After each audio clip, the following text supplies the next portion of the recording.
Alors, le premier, c'était sur la tombe de ma mère. Voilà. Le deuxième, c'était à l'est. Mm. Et le troisième, Le troisième, théoriquement, ça sera sur Requin vicieux. les Vraiment. requins vicieux. Ouais, voilà. Où il y a un mythe que j'ai envie de faire sauter, sérieux. Il y a le mythe il y a le mythe des skinheads que j'ai envie de faire sauter qui m'énerve beaucoup.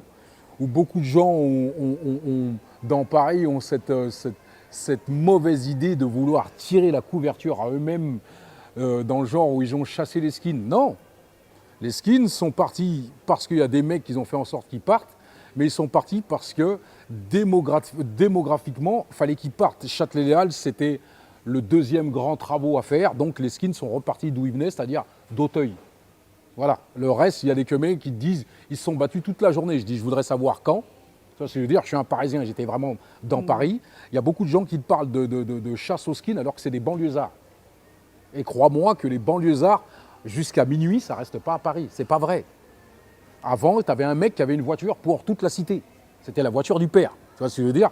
Le mec qui me raconte je dis c'est pas vrai. donc le combat des Black Dragons. Le combat des Black Dragons, c'est l'un des plus grands faux débats au monde. Ah ouais, feu Ils débat. habitent à Grigny.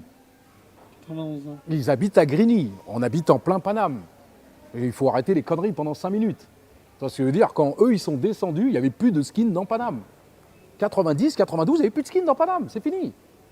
C'est pas vrai. Les skins, ils sont partis entre 83 et 86. C'est fini. Après, c'est hip-hop, don't stop, il n'y en a plus. Voilà, c'est juste, on va se tirer une couverture à soi-même, on va commencer à raconter des conneries, à dire on était les plus grands machins, les plus grands ci, les plus grands ça. Je suis un mec normal. Je le dis, il y avait d'autres gens qui se sont battus avec des skins. Je l'ai fait aussi, mais pas pour les mêmes raisons. Je l'ai déjà dit, je leur dis, je ne viens pas de la cité. Je viens de dehors. C'est deux choses différentes. Quand tu viens de dehors, tu te fais savater par des gens qui ne sont pas tes parents. Tu te fais prendre la tête par des gens qui ne sont pas tes parents. Dehors, c'est la DAS, et je le répète bien comme il faut. On te dira quoi faire, comment chier, comment pisser, etc. Quand tu arrives chez toi, c'est aujourd'hui, surtout maintenant, tu as 14 ans, tu peux te rouler par terre et dire à ta mère ou à ton père, je t'emmerde. Et si tu n'es pas content, je prends le téléphone et j'appelle les flics. Voilà, c'est aussi simple que ça. Voilà, c'est pour ça que je leur dis, la rue, pour moi, la rue, comment c'est défini aujourd'hui, pour moi, c'est une foutaise.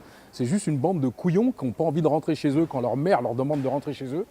Parce qu'il y en a qui n'ont pas envie de rentrer à 22 h, ils préfèrent rentrer à 2 h du matin ou à 3 h du matin. Et après, ils se disent, ils sont en galère. Ils ne sont pas en galère. La seule chose que tu fais, c'est que tu fous tes parents en galère. J'ai toujours dit une chose, je me différencie de tout le monde pour une raison. À 18 ans, je n'étais pas chez mes parents. Donc, si la police est venue me chercher moi. Et si tu es une personne responsable, je le redis à tous ces gens-là qui se disent criminels ou pas criminels, vous êtes les premiers responsables que quand les flics viennent défoncer vos portes et font en sorte que votre mère ou votre père a un infarctus. Parce que quand tu es majeur, la première chose que tu as le droit de faire, c'est changer d'adresse.